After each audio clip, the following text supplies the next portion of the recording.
आपको नहीं लगता है ये सारे हालात किसी डिजास्टर की तरफ लेके जा रहे हैं हमें? 70 साल से देखिए पाकिस्तान एक नाजुक मोड़ से गुजर रहा है। मसला ये वो मोड़ ख़त्म नहीं हो रहा है। तो आपको नहीं लगता है गवर्नमेंट को उसको सीरियसली लेना चाहिए, उनको कंसिडर करना चाहिए कि बिजनेस सर्वाइव नहीं कर सकेगा आईटी का अगर आप इंटरनेट की स्पीड भी कॉम्प्रोमाइज़ कर लेंगे? लोगों के अंदर डिसअपॉइंटमेंट बहुत बढ़ गई है। तो आपको नहीं लगता है गवर्नमेंट की पॉलिसी से रिस्पॉन्सिबल है, उसने लोगों को पुश किया है और वहाँ तक पुश करके ले गई, जो लोग पहले नहीं जाना चाहते थे वो मजबूर हो गए हैं जाने के लिए?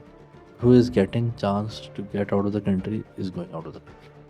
गवर्नमेंट्स को तो ऐसे ऑपरेट नहीं करना चाहिए, गवर्नमेंट ऑपरेट नहीं करती हैं। ऐसा तो नहीं होगा कि गवर्नमेंट एक रात सोई, उन्हें दूसरे दिन स्पॉट के पता लगा कि हमारे पास पैसा ही नहीं है चीज़ें मंगाने की। इस तरह तो कंपनी ऑपरेट नहीं करती जिस तरह मुल्क ऑपरेट हो रहा था। आपको लगता है कि हमसे सीखेंगे 70 साल में हम सीख पाए कुछ या आगे सीखेंगे? No one is very hopeful. मुल्क से ही मायूस हो गए कि आगे फ्यूचर कुछ भी नहीं है। क्या पाकिस्तान में कारोबार करना नामुमकिन हो चुका है? मौजूदा गवर्नमेंट की पॉलिसीज और हर 2-3 साल में बदलती हुकूमतों ने कारोबार को कहाँ लाकर खड़ा कर दिया है, और इन हालात में आपका और मेरा मुस्तकबिल क्या होगा? अस्सलामुअलैकुम, मैं हूं Adeel Sheikh and welcome to another episode of Nashcast. आज हम कुछ ऐसे ही सवालों के जवाब ढूंढने की कोशिश करेंगे जो हर पाकिस्तानी के जहन में है। आज हमारे साथ होंगे chief financial officer of Midas safety Mohammad Kashan Mansoori, जो एक चार्टर अकाउंटेंट होने के साथ साथ कारोबारी दुनिया का एक वसी तजुर्बा रखते हैं। हम जानने की कोशिश करेंगे कि बढ़ती महंगाई, बढ़ते हुए बिजली के बिल और रातों रात बदलती हुई गवर्नमेंट पॉलिसीज, क्या आप, मैं और एक आम पाकिस्तानी इन सब हालात को बर्दाश्त कर पाएगा? तो चलिए शुरू करते हैं। अच्छा, अभी रीसेंट जो हालात हैं बिज़नेस के पाकिस्तान के अंदर, क्योंकि माना ये जाता है कि business is a backbone of the economy, business everything for the economy, right?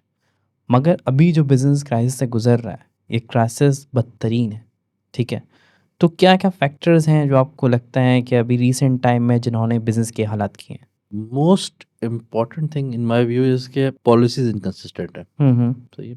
एक बंदा पाकिस्तान के अंदर आता है, इन्वेस्ट करता है, सही, on a certain promise, certain policies कि जी ऐसे ऑपरेट करेगा, and then after some time policies change हो जाती हैं। सही है। तो वो ट्रस्ट नहीं रहा लोगों का पॉलिसीज़ के ऊपर। तो अब जो है लोगों की लॉन्ग टर्म प्लानिंग नहीं होती, वो शॉर्ट साइटेडनेस होती है।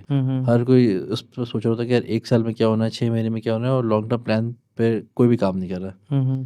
तो ये this is a big challenge, because आप शॉर्ट टर्म के ऊपर कंट्री नहीं चला सकते। सही। Country has to have long term plans, long term hmm. Vision, long term objectives, वो चीज़ कर आके आप उसे फोकस करते हैं। तो because of these ever changing policies, businessman का ट्रस्ट नहीं है। सही। ट्रस्ट नहीं है तो वो उस तरह से, जिस तरह से ग्रो कर सकता है वो उस तरह ग्रो नहीं कर पा रहा, हम्म। और वो ग्रो नहीं कर पा रहा तो अल्टीमेटली इकोनॉमी स्लो हुई भी है। सही। तो जो गवर्नमेंट पर इल्ज़ाम लगता है कि गवर्नमेंट की जो पॉलिसीज़ हैं वो रैशनल तो हैं ही नहीं, वो लॉन्ग रन में भी कंसिस्टेंट नहीं रहती हैं। इस इनकंसिस्टेंसी की वजह से जो आपका एक्सटर्नल बिजनेसमैन होता है या आपका जो बाहर से आके जो लोग इन्वेस्ट करते हैं आपके इकनॉमी के अंदर, वो भी एग्जिट ले लेते हैं। जो लोकल बिजनेसमैन है उसका बिज़नेस के अंदर दिल ही उठ चुका है, उसको पता है कि गवर्नमेंट की एंटी बिजनेस पॉलिसीज़ हैं जो बिज़नेस को डिस्ट्रॉय कर रही हैं। तो आपको ये लगता है कि वाकई गवर्नमेंट की पॉलिसीज़ एंटी बिजनेस रही हैं और अभी भी हैं, और उसमें काफ़ी इनकंसिस्टेंसी पाई जाती है? इनकंसिस्टेंसी बिल्कुल है। ठीक है। इन्हें एक चीज़ पहले डिसाइड होती है कि जी एग्जांपल देता हूँ मैं आपको कि जी हमने एक्सपोर्टर्स को एक सर्टेन इंसेंटिव देना है, और वो एक सर्टेन पीरियड तक चलता रहेगा। उसके बीच में डिसकंटिन्यू हो जाता है। यूटिलिटी कॉस्ट एक सर्टेन रेट पे फिक्स हुई भी थी, तो ये वो मैकेनिज्म चेंज हो गया। ठीक है। सो utility cost is again big cost right now. ठीक है। तो वो ये चीज़ें हैं जो कि फिर इन्वेस्टर का कॉन्फिडेंस शैटर कर देती है। तो ये टैक्सेशन को ले लें, टैक्सेशन एक्सपोर्टर्स की चल रही थी 1% ऑफ टॉप लाइन के ऊपर FTR पे। इस बजट के अंदर वो चेंज हो गई, नॉर्मल टैक्स पे आ गए। तो again this has shattered the confidence of exporters. सही। तो ये चीज़ें कि जो कि फिर आपको लॉन्ग टर्म के अंदर इम्पैक्ट करती हैं। जैसे दुनिया की गवर्नमेंट जब भी कोई पॉलिसी बनाती हैं तो वो स्टेक होल्डर्स को ऑन बोर्ड करती हैं, क्या हमारी गवर्नमेंट ने जहमत करी है? Not to my knowledge. या करती होंगी तो शायद लिमिटेड लेवल पे करती होंगी, लेकिन बाहर का सेटअप जो होता है कि वाइट पेपर निकालते हैं, ग्रीन पेपर निकालते हैं, डिस्कशंस होती हैं, डिबेट्स होती हैं, देन उसके आगे इतने रेडिकल चेंजेस होते हैं। ये वाला प्रोसेस यहाँ फॉलो नहीं होता, एंड विच एक्चुअली गिव्स कि जब भी कोई चेंज आता है या कोई लॉ के अंदर चेंज आता है तो that is surprise for everyone कि अच्छा ओके अब ये हो गया, अब इसको कैटर करते हैं, and then again you resort to के शॉर्ट टर्म के अंदर इसको कैसे मैनेज कर सकते हैं, क्योंकि अब इसको मैनेज करेंगे इतनी देर में दोबारा पॉलिसी चेंज हो जाएगी, फिर दोबारा उस पर लग जाएंगे कैसे मैनेज करना है उसे।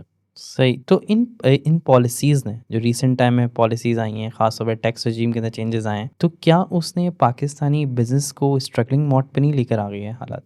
बिल्कुल बिल्कुल ऐसे ही है, इन पर्टिकुलरली एक्सपोर्टर्स को hmm because of this change in regime, plus past कुछ सालों के अंदर भी कुछ ऐसी चेंजेस आती रही हैं जिसके अंदर एडिशनल टैक्स लग गए, सुपर टैक्स के नाम से, और डिफरेंट लेवीज लग गई, हम्म जिन्होंने बेसिकली आपका पूरा स्ट्रक्चर चेंज कर दिया। जो आप अगर एक्सपोर्ट कर रहे हैं तो आप अपनी प्राइसेस एक सर्टेन पीरियड के लिए लॉक करते हैं, अपनी प्रॉफिटेबिलिटी एक सर्टेन लेवल पे मैनेज करते हैं, वो अब अचीव ही नहीं कर सकते। वहाँ का कॉन्फिडेंस खत्म हो जाता है उन लोगों का, यहाँ पे क्यों इन्वेस्ट करें, बाहर ही कहीं लगा लेते हैं पैसे। ये जो रीसेंट टाइम के चेंजेस हुए हैं टैक्स रिजीम के अंदर, या फिर इन जनरल इल्ज़ाम लगता है गवर्नमेंट पे कि उन्होंने एंटी बिजनेस पॉलिसीज़ लेकर आए जिससे बिजनेस बंद हुए। तो इस सर्वाइवल मोड में आने से बहुत सारे बिजनेस बंद हो गए हैं, बहुत सारी अनएम्प्लॉयमेंट हुई। तो क्या आपको ये लगता है गवर्नमेंट को इस अनएम्प्लॉयमेंट के बारे में कुछ करना चाहिए था, कोई नई पॉलिसीज़ लाना चाहिए थी, कोई बिजनेस को ईज आउट करना चाहिए था? यू राइट, सही है, बिल्कुल ये करना चाहिए था, लेकिन गवर्नमेंट उसके ऊपर कुछ कर नहीं पा रही है। सही है। अच्छा, बेसिकली अगर हम इसको देखें, इसके अंदर बहुत सारी चीज़ें वो हैं जो कि हमारे पास आ रही है बिकॉज कि हमें अभी शायद स्ट्रक्चरल चेंज की ज़रूरत है। Pakistan need probably a structural change to become operative. ठीक है, यहाँ पे अनएम्प्लॉयमेंट है बिल्कुल, और जिनके पास एम्प्लॉयमेंट है वो भी ज़्यादातर ये सोच रहे हैं कि यार पाकिस्तान से बाहर कैसे जाए। सही है, तो वो that is creating a problem कि जो अच्छे लोग यहाँ पे रह के चीज़ें बेहतर कर सकते हैं, उनका फोकस भी है कि पाकिस्तान से चले जाएं, तो ठीक कौन करेगा। ठीक है, गवर्नमेंट के अंदर अनफॉर्चुनेटली उस तरह की थिंकिंग नहीं है, या उस तरह से वो लोग सोच नहीं रहे किस तरह से मैनेज करें लोगों को। सही है, आप सर्टन लेवल पे कोटास के थ्रू मैनेज कर रहे हैं, वो भी एक हद तक हो सकता है, उससे ज़्यादा नहीं हो सकता। पॉइंट इज़ कि वहाँ पे अगर बिजनेस को इंसेंटिवाइज करें तो ही इसको बेहतर कर सकते हैं। अभी जब मैं आपको बता रहा था कि यूटिलिटी रेट बढ़ा दिए, तो यूटिलिटी रेट बढ़ाने से, रॉ मटेरियल प्राइस बढ़ाने से इतना इम्पैक्ट पड़ जाता है कि बहुत सारी इंडस्ट्रीज़ है जो कि ऑपरेट करना बंद कर देती हैं, जो कि बहुत थिन मार्जिन पे ऑपरेट कर रही हैं। इसी तरह से कभी कभार ऐसा भी होता है कि जैसे अब बीच में इंटरेस्ट रेट बहुत हाइक कर गए, एक्सपोर्ट इंसेंटिव स्कीम्स थी जिसके अंदर ईआरएफ बहुत सस्ता मिलता था, 4-5% से लेके वो बीच में 18-19% तक चला गया। तो ये तो जिन्होंने हैवी बोरिंग की हुई थी और बहुत थिन मार्जिन पर ऑपरेट करते थे, उन सबको बहुत नुकसान हुआ उसमें। ठीक है, यस, एफएक्स की वजह से, अगर मैं एक्सपोर्टर्स की बात करूँ, एफएक्स की वजह से लास्ट 2 सालों में गेन हुआ था, लेकिन अल्टीमेटली वो तो एक शॉर्ट टर्म चीज़ थी। अगर लॉन्ग टर्म पर्सपेक्टिव से देखें तो आप एफएक्स पे तो नहीं चल सकते, वो तो you have to have operational growth, आपके पास जो है वो ऑर्गेनिक ग्रोथ होनी चाहिए, सस्टेनेबल हो, तो ही काम चल सकता है। तो दैट इज़ इट, गवर्नमेंट को इस तरह की चीज़ें, इस तरह की पॉलिसीज लानी पड़ेंगी कि बिजनेस का इन्वायरमेंट यहाँ पे फ्लरिश करे। अनफॉर्चुनेटली अगर आप देखें तो ईज़ ऑफ डूइंग बिजनेस में हम शायद बीच में कुछ साल बेहतर ज़रूर हुए थे, लेकिन आज दोबारा हम एक we are a tough country to operate in. तो हमें इन सब चीज़ों पर फोकस करके ठीक करेंगे तो ही चीज़ें सही होंगी। अच्छा, हमारी इकनॉमी में एक अलमिया ये है कि हमारे इन्फ्लेशन भी हाई है, हमारे अनएम्प्लॉयमेंट भी है, फिर हमारे पास हालात भी ऐसे हैं कि बिज़नेस भी ऑपरेट नहीं कर सकता। तो बिज़नेस में एक डिक्रीजिंग ट्रेंड है, बिज़नेस बंद हो रहे हैं, लोग बेरोज़गार हो रहे हैं। तो ये बेरोज़गारी तो इकनॉमी पे एक और फर्दर बर्डन क्रिएट करेगी, और गवर्नमेंट्स की पॉलिसी भी नहीं बना रही। तो आपको नहीं लगता है ये सारे हालात किसी डिज़ास्टर की तरफ लेके जा रहे हैं हमें? बिल्कुल ऐसे ही है, बहुत disaster, this is what we call civil war. यहाँ पे वो हैव्स और हैव नॉट्स का गैप बहुत बढ़ता जा रहा है। ठीक है, इवन जो बीच में एक मिडिल क्लास होती थी, और because of all this problem वो भी अब सेग्रीगेट होना शुरू हो गई, कि शायद वो जो है वो भी अब बहुत मुश्किल से अपने एंड्स मीट कर रही है। ठीक है, unemployment would ultimately lead to social unrest, this is no doubt about it, it's just a matter of time.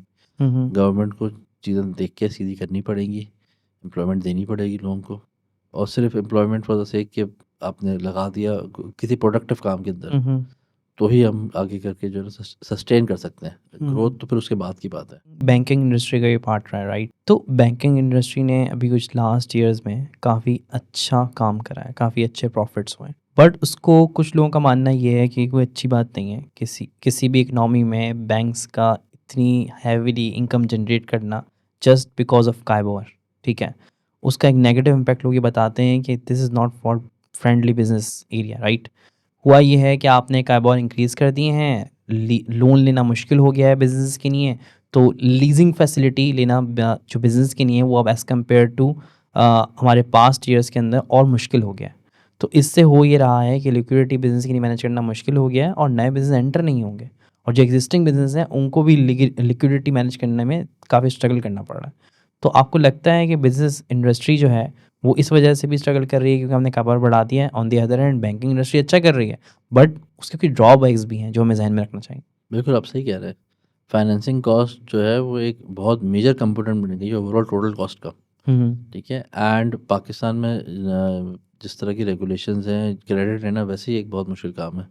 हम अभी थोड़ी देर पहले बात कर रहे थे यूएस मार्केट की, जहाँ पे क्रेडिट लेना इज़ कंपैरेटिवली ईजी, सही है। और वो ही शायद उनको आगे हेल्प भी करता है उनकी ग्रोथ के अंदर, ये वो एक तरह से ग्रोथ एक्सेलेरेटर बन जाता है। यहाँ पे with such high rates it is adversely impacting.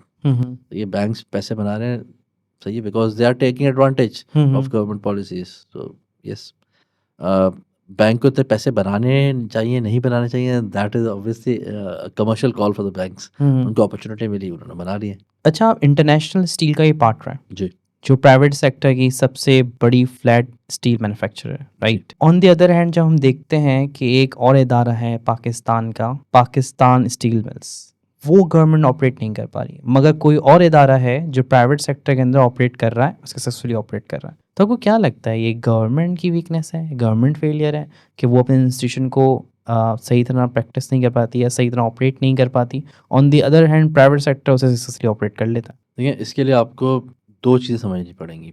Steel processing जो है it's a very very capital intensive industry, ठीक है। और उसके अंदर ओवर द पीरियड बहुत ज़्यादा चेंजेस आई हैं टेक्नोलॉजी के अंदर, और it is also very power hungry in industry. तो बेसिकली प्राइवेट एंटिटी जहाँ पे इंटरनेशनल स्टील्स में काम कर रहा था, तो वहाँ पे they had focused on using state of the art technology, ठीक है। पावर के लिए उन्होंने अपने जनरेटर वगैरह लगाए हुए थे, ठीक है। सो दे हैड द एडवांटेज कि उन्होंने एक नई टेक्नोलॉजी लगाई है, तो उनकी cost of production was lower. And again because of the new technology वहाँ पे लेबर की भी ज़रूरत कम थी। एज अगेंस्ट अगर मैं बात करूँ गवर्नमेंट के अंदर, पाकिस्तान स्टील के अंदर भी दे हैव रोलिंग फैसिलिटी, लेकिन वो बंद पड़ी है, और वो बहुत पुरानी हो चुकी है, पुरानी रशियन टेक्नोलॉजी है, आई बिलीव सो। और वो दैट हैज़ सम रिक्वायरमेंट कि उसमें लेबर भी चाहिए, अब आज के दिन पे रीस्टार्ट करने के लिए उसकी कैपिटल कॉस्ट भी बहुत ज़्यादा है उसको अपडेट करने के लिए। सो वो उस तरह से ऑपरेट हो नहीं सकी। और on a separate scale ISL को एडवांटेज मिल गया, और उन्होंने बहुत अच्छे तरीके से ऑपरेट करा और आज भी कर रहे हैं। साथ में ये चीज़ें अपग्रेड करते गए, तो फ्रॉम नॉर्मल कोल्ड रोल से गैल्वेनाइजिंग कलर कोटेड, तो सही। उसके अंदर गए। फिर उसके बाद और स्टीम्स भी इन्होंने खोली, सो दे कंटिन्यूड देयर इनोवेशन, सही। जो कि आई बिलीव उनकी सक्सेस का पार्ट है। ओके, एंड गवर्नमेंट ये इनोवेशन लैक कर रही है। गवर्नमेंट इनोवेशन लग कर रही है। अच्छा, गवर्नमेंट का ये मामला और बिजनेस के अंदर भी रहा है, जैसे कि हम पीआईए के अंदर आते हैं, बिल्कुल अलग सेक्टर है, बट ये कहानी वहाँ भी कंटिन्यू होती है। बिल्कुल पीआईए एक टाइम पे सक्सेसफुल थी, वो सक्सेसफुल की अपने अंदर एक कहानी थी, वो दूसरे मुल्कों की एयरलाइंस बनाया करती थी, और आज उसके हालात इतने ख़राब हैं कि उससे अपना आप नहीं चलाया जा रहा है। बिल्कुल ऐसे ही। तो आपको क्या लगता है गवर्नमेंट कहाँ लैक करती है? प्रोफेशनल कॉम्पिटेंसी है, या कोटा सिस्टम है, या मेट्रोक्रेसी की कमी है? तो अगेन इन माय व्यू सिर्फ एक प्रॉब्लम है, इंटेंशन टू चेंज नहीं है, या इंटेंशन टू इम्प्रूव नहीं है।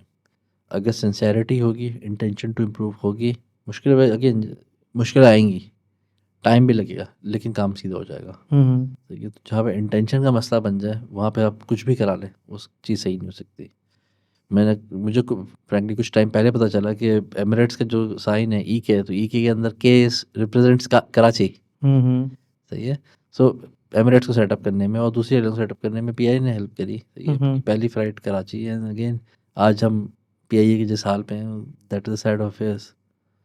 तो अगेन इंटेंशन सही होगी तो अल्टीमेटली काम कर सकते हैं। सही। तो I what you are suggesting कि गवर्नमेंट इंटेंशन लैक कर रही है अपने इदारों को बेहतर चलाने के लिए? वो प्रायोरिटी नहीं है जो होनी चाहिए। सही है। In what sense?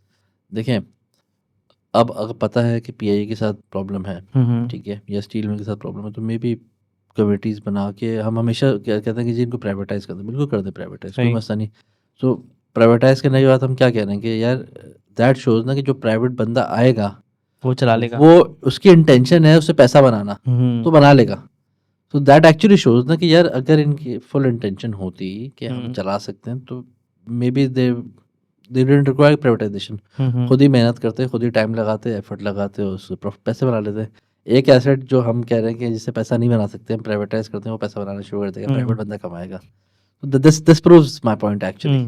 या इन अदर वर्ड्स ये तो सजेस्ट नहीं कर रहे हैं कि हम में कैपेबिलिटी नहीं है, उस आने वाले में कैपेबिलिटी होगी। जो खरीदने वाले हैं वो भी अगर लोकल हैं तो उसका मतलब है कि हम में एज अ नेशन कैपेबिलिटी तो है, एज अ नेशन है। एज अ नेशन है, बिल्कुल है। The forces which are ruling us उनकी कैपेबिलिटी क्वेश्चन है। This I can't answer right now, लेकिन या अगर बिल्कुल सही इंटेंशन के साथ सही लोग लगा के काम करें तो आई थिंक ये तरक्की कर सकते हैं, ये चीज़ें भी इवॉल्व हो सकती हैं, बेहतर हो सही। सकती हैं। पीआईए मुश्किल टाइम में थी, बीच में बहुत बेहतर भी हो गई थी, and then again it fall to where it is, ठीक है। तो बीच में लोग आए जिन्होंने उसको ठीक करने की कोशिश करी, तो अगेन लोग भी हैं, रिसोर्सेज भी हैं, इंटेंशन ठीक कराएं, फोकस कराएं, स्ट्रैटेजी बनाएं और लोग काम करने दें।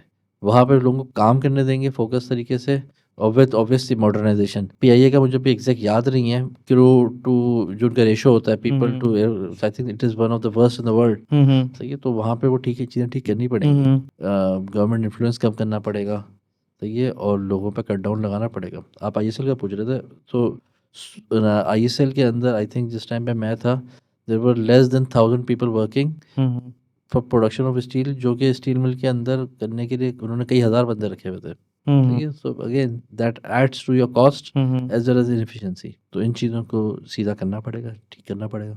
आई एम नॉट सजेस्टिंग कि अनएम्प्लॉयमेंट हो जाए उसकी वजह से, सही है। आप उन 3-4 हज़ार जो सरप्लस बंदे हैं उनको आप किसी और प्रोडक्टिव काम पे लगाएं, किसी और चीज़ पे लगा के करें, सही है। तो इसी तरह से आप ग्रो कर सकते हैं। अच्छा, एक और इल्ज़ाम भी गवर्नमेंट पे लगता रहा है, ख़ास तौर पे इन सेक्टर्स को लेकर और उन इंस्टीट्यूशंस को जिनको गवर्नमेंट ओन करती है, कि पॉलिटिकल भर्तियाँ होती हैं। उस पॉलिटिकल भर्ती से ही होता है, जैसे आपने रेफ़र किया, कि इतने लोगों की ज़रूरत ही नहीं होती जितने लोगों को हायर कर लिया जाता है। जस्ट उनको पॉलिटिकली फ़ायदा पहुँचाने के लिए या उनको पॉलिटिकली कहीं फ़िट करने के लिए, और उससे होता ये है कि वो इदारा उसकी अल्टीमेट कॉस्ट भुगतता है। वो प्रॉफ़िट में चलता है, इदारा लॉस में आ जाता है। तो मेरिटोक्रेसी लैक कर रही है ना government. Again it all comes down to intention, okay. कि उनकी इंटेंशन है इसको चलाने की, तो शायद वो उस तरह भर्तियाँ नहीं करते, उस तरह से उसको इतना इनएफिशिएंट नहीं बनाते। अच्छा, उनकी इंटेंशन बेसिकली प्रॉफिट कमाना तो है नहीं, उनकी इंटेंशंस कुछ और है, बिल्कुल, तो इसलिए फिर उनको इससे फ़र्क नहीं पड़ रहा, बिल्कुल, और यही बुनियादी वजह बनी है सारे इदारों की तबाही बिल्कुल की। ऐसा ही है।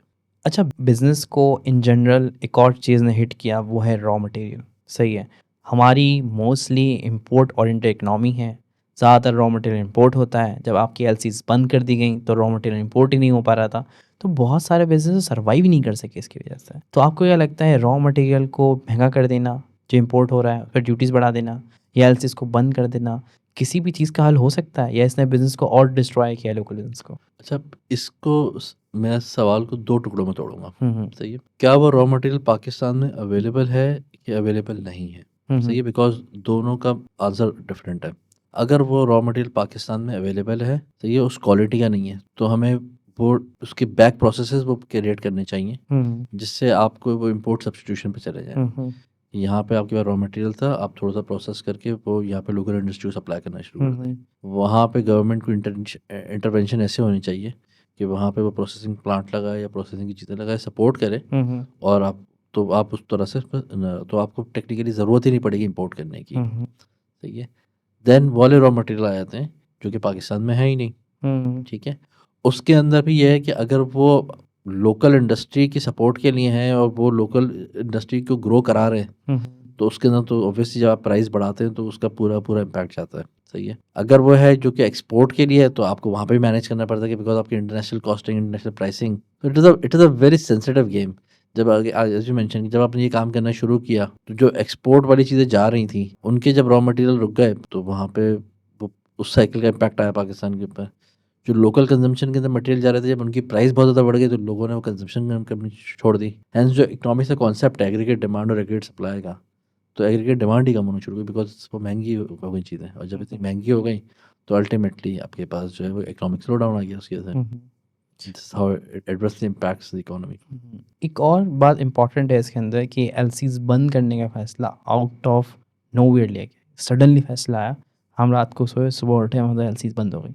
बिल्कुल नहीं, that was a shock for everyone. लेकिन उस टाइम की अगेन सिचुएशन देखें हम उस पर्सपेक्टिव से कि पाकिस्तान के पास पैसे ही नहीं थे, जब पैसे नहीं थे तो वो तो फिर आपको ये इस तरह की चीज़ें करनी पड़ती हैं। हम्म, सही है, अब अगर पैसे नहीं है, मुझे मेडिसिन पे मैं इंपोर्ट करूँ, मैं ऑयल इंपोर्ट करूँ या मैं गाड़ियाँ इंपोर्ट करूँ, स्पेयर पार्ट्स, तो उन्होंने सही है, उन्होंने दे हैड अ पॉलिसी कि जी हम ये हमारी एसेंशियल कमोडिटीज़ हैं। तो एसेंशियल कमोडिटीज़ में मुश्किल थी, चीज़ें खोली थी, लेकिन अल्टीमेटली वो चल रही थी। आई थिंक उसकी वक़्त की ज़रूरत थी वो। बिज़नेसेस पे बहुत इम्पैक्ट आया बिकॉज़ वो अगेन एज़ आई मेंशन कि वो इनकंसिस्टेंट पॉलिसीज़ या ये सडन चेंज इन पॉलिसीज़ है, इम्पैक्ट करती हैं। बहुत सारे ऐसे प्लांट्स जिनको वाइटल स्पेयर पार्ट्स चाहिए थे, वो नहीं मिले उनको टाइम पे, उसकी वजह से इंडस्ट्रीज़ बंद हुई। बहुत सारी ऐसी जगह हैं जहाँ पे रॉ मटेरियल नहीं आया, ऑर्डर्स कैंसल हो गए, तो वो इंडस्ट्रियाँ बंद हो गई। It had a bad impact. तो maybe government could have planned it better.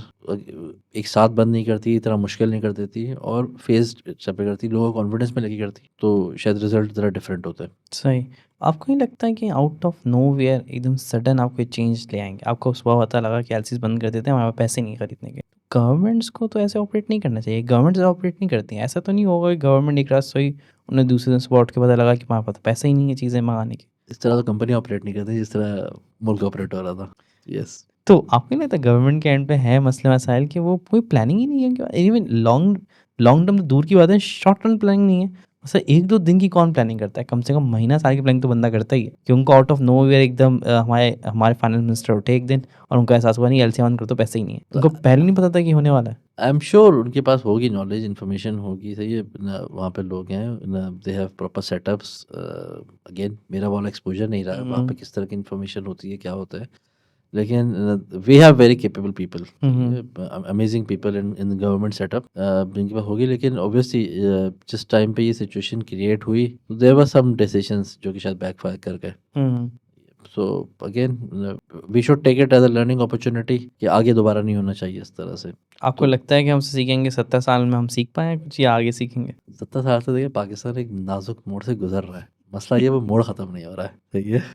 सो बस वी ऑल प्रे कि लोग आएँ, कॉम्पिटेंट लोग विद गुड इंटेंशंस करें। सही। बिज़नेस के अंदर इंटरनेशनल मार्केट मॉडर्नाइजेशन की तरफ जा चुकी है। क्या हम जा रहे हैं और उस स्पीड से जा रहे हैं कि हम उस मार्केट को कम्पीट कर सकें? देखिए हम बहुत पीछे हैं, हुँ, हुँ। सही है। अ, हम शायद आज से कुछ साल पहले तक जो है इंडिया के साथ कंपैरिजन करते थे। Now India is a separate ball game, ख़त्म। वो अब हम कहीं कंपैरिजन में नहीं है। हम शायद अब कुछ अफ्रीकन कंट्रीज़ के कंपैरिजन में आ गए, which is very unfortunate. Modernisation वगैरह कुछ सेक्टर्स के अंदर थोड़ी बहुत बिल्कुल हो रही है। आईटी सेक्टर इज़ ग्रोइंग, इसमें पोटेंशियल भी है, काम भी कर रहा है, लेकिन अगेन अभी कनेक्टिविटी और दूसरे इश्यूज़ की वजह से वहाँ पे भी सेटबैक्स आते रहते हैं। हुँ, हुँ। उसके अलावा तो आई थिंक हम कहीं पे भी मॉडर्नाइजेशन की तरफ बहुत ज़्यादा फोकस नहीं है। Government is trying to increase the overall IT literacy, internet की जो रीच है वो ज़रूर बढ़ रही है। वो आई मस्ट एप्रिशिएट कि वो शायद स्पीड ऑल्दो डेवलप्ड कंट्रीज़ के हिसाब से नहीं है, लेकिन स्टिल ओवरऑल एक्सेसिबिलिटी लोगों की बहुत बेहतर हो गई है इंटरनेट की। Mobile banking, internet banking, they are progressing in towards right path, hmm, hmm. लेकिन अब अभी we have to go a long way to hmm. Achieve. अच्छा, हम बात करते हैं कि कौन-कौन से बिज़नेस एरिया हैं, जैसे आपने भी तज़किरा करा मॉडर्नाइज़ेशन जिनमें हो रही है, जैसे कि आईटी है। बट आईटी के अंदर भी सबसे बड़े फैक्टर्स हैं जैसे कि इंटरनेट है, लाइफ़लाइन है आईटी की। अगर इंटरनेट सही नहीं होगा तो आप काम नहीं कर सकते, इंटरनेशनल मार्केट से कनेक्ट नहीं कर सकते। कुछ फ्रीलांसर प्लेटफ़ॉर्म्स थे जिन्होंने फ्रीलांसर्स को अनअवेलेबल कर दिया था, जब आपका इंटरनेट नहीं चल रहा था। तो आपको नहीं लगता है गवर्नमेंट को उसको सीरियसली लेना चाहिए, उनको कंसीडर करना चाहिए कि बिज़नेस सर्वाइव नहीं कर सकेगा आईटी का, अगर आप इंटरनेट की स्पीड भी कॉम्प्रोमाइज़ कर लेंगे?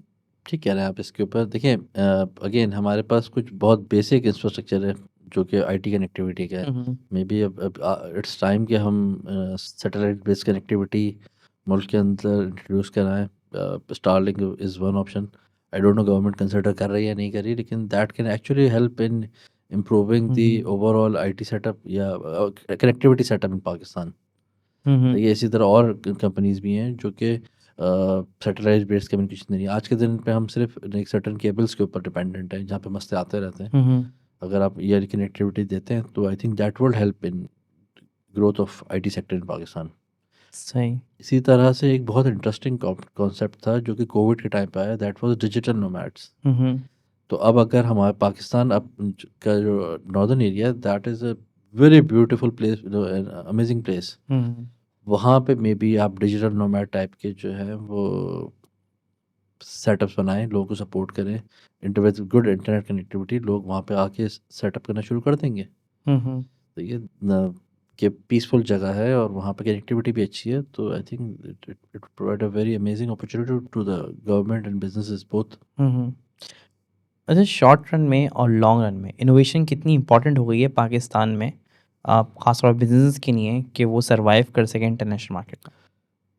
आई वुड से कि ये तो अब इनएविटेबल हो गया है। हम्म हमें इवॉल्व करना पड़ेगा, हमें ग्रो करना पड़ेगा, हमें इसके अंदर मॉडर्नाइजेशन पे जाना पड़ेगा, हम्म जस्ट टू रिमेन रेलिवेंट। हम्म ये और उसके बाद moving ahead of the curve तो उसके बहुत आगे की चीज़ है। ये हम्म तो just to remain relevant, just to sustain, just to maintain what we are doing, hmm उसके लिए हमें मॉडर्नाइजेशन करनी पड़ेगी। और वो it is imperative in all sectors of the economy. Hmm तो ये एग्रीकल्चर प्रैक्टिसेस बहुत पुरानी है, प्रिमिटिव चीज़ें चल रही हैं। कुछ जगहों पे मॉडर्नाइजेशन होना शुरू हुई है, वहाँ पे फोकस करना है। बीइंग एग्रीकल्चर कंट्री, हमारी जो ग्रोथ है it is not increasing, in fact it is decreasing. Hmm ठीक है, सो वो जो है वहाँ पे नए मेथड्स लाने फार्मिंग के, नए फर्टिलाइजर्स और बहुत जो नई नई टेक्निक्स हैं to cater for different issues, वो कर आके उसको डेवलप करना और ग्रो करना है। हम्म इसी तरह से कैटल फार्मिंग वगैरह वहाँ पे दुनिया बहुत आगे निकल गई है, हम आज हम्म भी बहुत प्रिमिटिव तरीके से ऑपरेट करते हैं। Hmm fisheries is a very different ball game altogether now. हम बहुत पीछे हैं उसके अंदर भी। तो आई वुड से कि हम तमाम सेक्टर्स में बहुत प्रिमिटिव है, हमें तो सिर्फ अभी एट पार आने के लिए हर जगह पे मॉडर्नाइजेशन की ज़रूरत है। सही। एनर्जी कॉस्ट, जिसने रीसेंट टाइम के अंदर बिजनेस का लैंडस्केप पलट के रख दिया, बिल्कुल ऐसा ही। कुछ बिजनेस सर्वाइव ही नहीं कर सके इस इफेक्ट को। आपको ये लगता है कि एनर्जी कॉस्ट में तब्दीलियाँ आई हैं, उसे कंसीडर करना चाहिए था करने से पहले? बिल्कुल, बहुत ज़्यादा। Energy is required for almost everything. Hmm ठीक है, हर बिजनेस है डिपेंडिंग ऑन कि कितना एनर्जी इंटेंसिव है या लेबर इंटेंसिव है, वहाँ पे एनर्जी की ज़रूरत तो है। सो आई वुड से कि लास्ट 1 डेढ़ साल में 50 to 70% कॉस्ट इंक्रीज हो चुकी है। तो पीपल टू आप 70%? यस, इससे कम तो बहुत सारे बिजनेस का मार्जिन होता। ऐसे ही तभी वहाँ बहुत सारे बिजनेस हैं जो कि क्लोज कर गए। तो ये solar is one good thing, लेकिन सोलर के अंदर भी हमें अगेन हमारी पॉलिसीज बहुत इनकन्सिस्टेंट रही। पहले सोलर के ऊपर फाइनेंसिंग मिल रही थी, देन अचानक वन फाइंड आया कि जी सोलर की फाइनेंसिंग नहीं मिलेगी अब। हम्म तो ऑल सॉर्ट ऑफ थिंग्स, तो वो उसके अंदर वो ये कहना, solar is technically saviour for us, it will become a saviour, कि लोग अपने अपने सेटअप लगा के उस कॉस्ट को कम कर रहे हैं। हम्म तो yes, energy cost has very severely impacted us.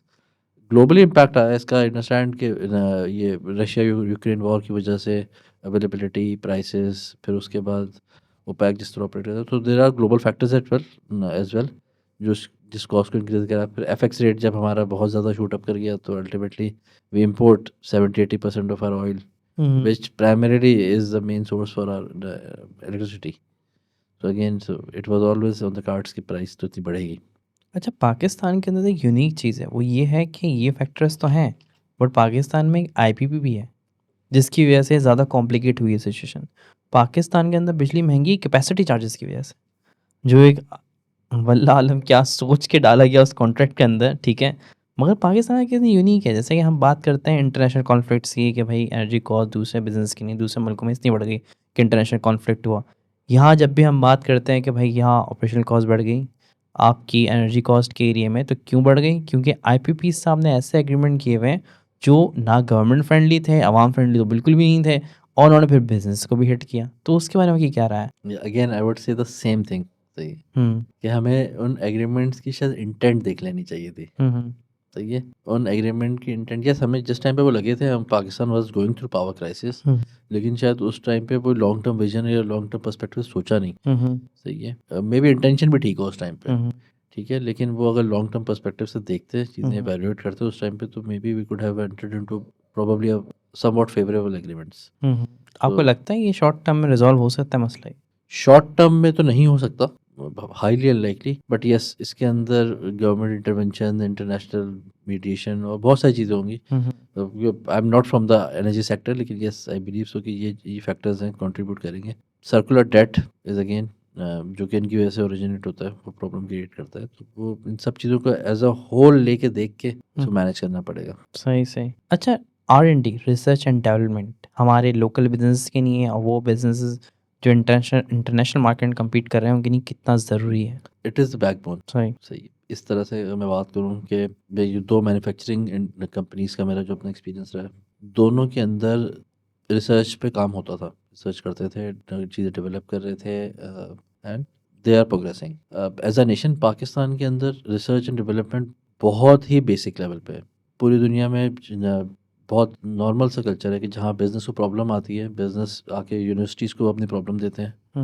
Universities उसके ऊपर अपनी रिसर्च करती है, डेवलपमेंट करती है एंड देन वो जो सॉल्यूशन आता है वो फिर बिज़नेस अपने पास इम्प्लीमेंट करता है। तो उससे यूनिवर्सिटीज़ के स्टूडेंट्स को एक्सपोज़र मिलता है और जो बिज़नेस है उनकी प्रॉब्लम सॉल्व हो जाती है। तो प्रोबेबली हमारे यहाँ ये वाला सेटअप ही बहुत लिमिटेड स्केल पे है। ठीक है, इसको स्केल अप करने की ज़रूरत है। ठीक है, दैट कैन एक्चुअली हेल्प। लेकिन वो है कि वही विद सच लिमिटेड फैसिलिटीज़ उस तरह से कर नहीं पा रहा है। इसकी लिमिटेड फैसिलिटीज़ की क्या वजह है? क्योंकि यूजुअली जो यूनिवर्सिटीज़ होती हैं वो गवर्नमेंट बैक्ड होती हैं। हमारे पाकिस्तान के अंदर भी रिसेंट टाइम के अंदर एक और मसला है कि लोगों की सैलरीज रुक रही हैं गवर्नमेंट इंस्टीट्यूशंस के अंदर, ख़ासतौर पर एजुकेशन इंस्टीट्यूशंस के अंदर। या फिर जो एमफिल हैं उन्हें जो पैसे दिए जा रहे हैं एमफिल की प्रोसेस के दौरान वो बहुत कम है, बहुत कॉम्प्रोमाइज़्ड हैं। तो लोग पीएचडी की तरफ नहीं जा रहे। तो लोग पीएचडी की तरफ नहीं जाएंगे तो रिसर्च एंड डेवलपमेंट का काम सच नहीं होगा। तो इसके अंदर भी आपको लगता है गवर्नमेंट को सीरियसली कंसीडर करना चाहिए इस एरिया को, वरना R&D के बगैर तो मुल्क का कोई मुस्तकबिल नहीं है? देखिए, आर-एन-डी और जो ये एजुकेशन एक्सपेंसेस है, this is again a very small portion of our total budget. ये तो हमारी कोई प्रायोरिटी नहीं है ना इस तरह से। सही। अगर पाकिस्तान की एज़ अ प्रायोरिटी हो उसके ऊपर ज़्यादा खर्च करने की, ज़्यादा उसके अंदर क्वालिफ़ाइड लोग बाहर से लाके देयर आर मॉडल्स जहाँ पे मुल्कों ने चेंज किया अपने आप को, अपनी प्रायोरिटी चेंज करी है, फोकस किया एजुकेशन के ऊपर and they are now way ahead of us. So हमें एज अ नेशन एजुकेशन पे, रिसर्च पे, डेवलपमेंट पे पैसा खर्च करना पड़ेगा, प्रायोरिटी लानी पड़ेगी इसको। सूटेबल प्लान, सूटेबल प्रोजेक्ट्स, जो बिजनेस, जो मॉडल्स गवर्नमेंट दुनिया में चलते रहें, प्रैक्टिकल हैं, हमसे अलाइंड हैं, हमें वो इम्प्लीमेंट करने पड़ेंगे और उसके बाद ही ये हो सकता है। ये शॉर्ट टर्म में नहीं हो सकता। सही सही। ये it is a long term view. कम से कम भी 10 साल 15 साल का व्यू लेके अगर कोई ना मुल्क पे ऑपरेट करते हैं तो बिल्कुल ये हो सकता है। ठीक। आपको क्या लगता है कि आने वाले सालों में टेक्नोलॉजी का क्या रोल होगा बिजनेस के लिए, लोकल बिजनेस के लिए ख़ास तौर पर, और क्या हमारे लोकल बिजनेस उसको अडॉप्ट करने के लिए तैयार हैं उन चेंजेस को? ओके, सो टेक्नोलॉजी का role will become a matter of life and death for businesses. Hmm. सही है। I will give you an even an international example. Nokia 85% market share hmm. आज शायद बिल्कुल वो जो है कहीं पे कुछ कहीं पे भी नहीं है, हम्म। बिकॉज उन्होंने उस टेक्नोलॉजी को जिस तरह वो इवॉल्व करी थी उस तरह से रीड नहीं किया। हम्म। सही है। तो हमारे यहाँ भी हम तो बहुत प्रिमिटिव तरीके से ऑपरेट कर रहे हैं, बहुत प्रिमिटिव तरीके से हमारे यहाँ काम हो रहा है। तो हमें अल्टीमेटली दुनिया में competitive होना है, अगर हमारी इंटेंशन है, हमारी कोशिश है कि यार we want to grow, we want to develop, तो हमें टेक्नोलॉजिकली ग्रो करना पड़ेगा। हम्म। वरना हम बिल्कुल ही कॉस्ट और इंटेलेक्चुअली दोनों तरीके से इरेलीवेंट हो जाएंगे। हम्म। तो businesses would have no other option except for कि उनको टेक्नोलॉजिकली ग्रो करना पड़े। अच्छा, ग्लोबल कंपटीशन जैसा है, जिस लेवल का है, क्या हमारे लोकल बिजनेस के हालात हैं कि उससे compete कर पाएँ? और गवर्नमेंट इस पूरी सूरत हाल के अंदर लोकल बिजनेस को असेस करने की कुछ कर रही है? देखिए, जो काम हो रहा है प्राइमरी इंडिविजुअल्स या इंडिविजुअल कंपनीज खुद कर रही हैं। हम्म। सही है, they are competing in market. I would say IT sector is a good example जहाँ पे वो ग्लोबली compete कर रहे हैं। हम्म। सही है, और वहाँ पे ग्रो भी कर रहे हैं। Textile is one of sector जहाँ पे ग्लोबली compete ज़रूर हो रहा है, उस तरह से शायद ग्रो नहीं कर पा रहे हैं हम, लेकिन yes we have a presence और वहाँ पे इंटरनेशनली हम काम कर रहे हैं। देयर आर अदर सेक्टर्स जिसके अंदर आई थिंक हमारा पोटेंशियल है ग्रो करने का। अगर रेलेवेंट इंफ्रास्ट्रक्चर मिले तो we can make do wonders on दो sectors. Agriculture is one of them, cattle farming, fish farming, ये है। इसी तरह से और भी मिनरल्स है, मिनरल प्रोसेसिंग, वो फैसिलिटीज अगर पाकिस्तान के अंदर अवेलेबल हो, यहाँ पे लगे तो we can earn very good amount of money from that. सही। अच्छा, एक शॉर्ट रन में एक अप्रोच डेवलप हो गई है। जब इन्फ्लेशन बहुत तेज़ी से बढ़ी तो बिज़नेस ने अप्रोच अपनाई कॉस्ट कटिंग। लेट से एक बिज़नेस बनाने वाली कंपनी थी, वो 4 बिस्किट देते थे पहले, अब वो सेम कहते हैं पैकेट के अंदर उन्होंने 2 बिस्किट कर दिए। ये cost cutting approach long run के अंदर कब तक चल पाएगी? क्योंकि क्वांटिटी कॉम्प्रोमाइज़ से तो बात नहीं बनने वाली लॉन्ग रन के अंदर। आप सही कह रहे हैं, सही है। तो अगेन बिजनेस की पर्सपेक्टिव सोचें तो दे हैड टू ऑप्शन ना, या तो अपना क्वांटिटी कम ना करें, सही है, और प्राइस बढ़ा दें, सही है। तो प्राइस बढ़ाते तो उनकी कस्टमर बेस कम हो जाती है, because price price price elasticity of demand की वजह से। और अगर ये अपने पैकेट साइज़ को कम कर देते हैं तो एटलीस्ट क्वांटिटी तो यस कम हो गई उसके अंदर, लेकिन they try to retain they customers के। ओके सही है, क्वांटिटी कम है लेकिन वो उसको उस तरह से मार्केट नहीं करते, तो yes they try to hide between packaging, advertising, rebranding, इसके अंदर करते हैं। तो this is how unfortunately they have to resort to, they have no other option. अगर वो जिस तरह से पहले चीज़ें दे रहे थे उस क्वालिटी पे देंगे, उस क्वांटिटी पे देंगे, तो कमर्शियली वायबल सेटअप ही नहीं रहेगा। सही। अच्छा, अभी रिसेंट टाइम में जैसे हमने डिस्कस किया, हमारी पूरी डिस्कशन रही इसमें कि जो भी पॉलिसीज़ गवर्नमेंट की आई हैं, उन्होंने शॉर्ट टर्म में और लॉन्ग टर्म में बहुत बुरी तरह हिट करा है बिज़नेस को, जो कि बैकबोन थे हमारी इकोनॉमी की। Even economy is running from the business, right? तो ये गवर्नमेंट के पास अभी भी टाइम है कि वो ऐसी पॉलिसीज़ ला सकती है जिससे हालात बेहतर हो जाएँ, जिससे इकोनॉमी बेहतर रिवाइव हो जाए, जिससे बिज़नेस रिवाइव हो जाए, या it's a dead end, it's a goner? तो आई वुड से कि there is still hope, there is still a chance. लोग जो जो की डिसीजन मेकर्स हैं, वो अगर सही डिसीजन लें, वो सही लोगों को रखें प्लान करने के लिए, सही तरीके से एग्जीक्यूट करें, तो शॉर्ट टर्म में तो नहीं, लेकिन लॉन्ग टर्म में we can get out of all our problems. ये मुश्किल ज़रूर होगा, टफ डिसीजन भी लेने पड़ेंगे, लेकिन अल्टीमेटली आई सिंसियरली बिलीव कि government has the potential, government has the skills, government has the required manpower, technical power, they have all the resources. बस उसको सही तरह से चैनल करना है, उसको सही तरह से यूटिलाइज करना है, and we can get out of all this problems. I would say easily, but yes in with dedicated effort तो हो जिस सकता है। चीज़ की कमी हो बेसिकली नियत है। वो नहीं आता। So I will give you interesting example. मैंने कुछ टाइम पहले एक मूवी देखी, बारहवीं फेल, इंडियन मूवी, सही है, and that actually showed the mindset of the people कि यार कोई बंदा था जो कि बहुत अंडर प्रिविलेज एरिया से आया, और उसके बाद वो उसने उनका जो आईसीएस एग्ज़ाम है वो पास किया, सही है, and because he had the intention कि वो चेंज कर सके, and he had the power, he had the resources, मतलब आई वुड से ही न्यू कि जब वो बन जाएगा तो ही कुड चेंज सोसाइटी। ठीक है, वहाँ पे भी करप्शन होगी, वहाँ पे भी चीज़ें, लेकिन ultimately overall as a society शायद वहाँ पे ज़्यादा लोग जो है ना वो कंट्री से मोहब्बत करते हैं, या आई वुड से कि कंट्री फोकस्ड हैं, उनकी पॉलिसीज़ जो हैं वो towards the growth of India है। सो मतलब India has technically become a brand, सही है। So you can have a different view on their humanitarian aspect और अदर प्रॉब्लम्स जो वहाँ पे होती हैं, लेकिन as a country they have move way ahead of us. सही, ठीक, ठीक। अच्छा, बिज़नेस की तबाही के बाद मेरे ख़्याल से दूसरा बड़ा जो इम्पोर्टेंट टॉपिक है हमारे लिए, जो एक दूसरा डिज़ास्टर इन प्रोसेस है, वो है ब्रेन ड्रेन। बिल्कुल। तो उसके बारे में आपकी क्या राय है? देखिए, anyone who is getting chance to get out of the country is going out of the country, सही है। दिस इज़ ओनली बिकॉज कि यहाँ पे सिचुएशन जैसी हो गई है, जैसी नज़र आ रही है, no one is very hopeful. ये चीज़ें ठीक होना शुरू होंगी, गवर्नमेंट की तरफ से चीज़ें, मतलब इंटेंशन ये आएगी कि हाँ ठीक है यार, हमें डेवलप करना, मतलब you can have a very strong feeler कि सिचुएशन किस तरह से इवॉल्व होगी। ये अब आई नो ऐसे लोग भी हैं जिनके जो पेरेंट्स को छोड़ के जाना नहीं चाहते, लेकिन now they have no other option, सिर्फ उन्हें अपना स्टैंडर्ड ऑफ लिविंग मेंटेन करने के लिए बाहर जाना पड़ रहा है, तो जा रहे हैं। पहले हर यंग लॉट जा रही थी, अब मिडिल टियर भी जा रहे हैं, सीनियर लोग भी जा रहे हैं, people who are closer to their retirement, उनको भी अपॉर्चुनिटी मिल रही है तो दे आर गोइंग। तो हुएवर इज गेटिंग चांस वो मूव कर रहा है, खुद नहीं जा सकता, बच्चों को मूव करा सकता है, बच्चों को मूव करवा रहा है, which is very sad, because If you don't have actually you will lose all competent people here. ठीक है, और जिसकी वजह से फिर जो चीज़ें शायद बेहतर हो सकती होंगी उसका प्रोग्रेस स्लो हो जाएगा। या फिर चांसेस ही ख़त्म हो जाए। Chance- अच्छा, एक और कहा जाता है, एक और चीज़ है, कहा जाता है कि गवर्नमेंट ने जो literally anti salary tax policies introduce करवाई, जिससे सैलरी क्लास डायरेक्ट हिट हुई। उनके टैक्स चले गए 35% टू 39%।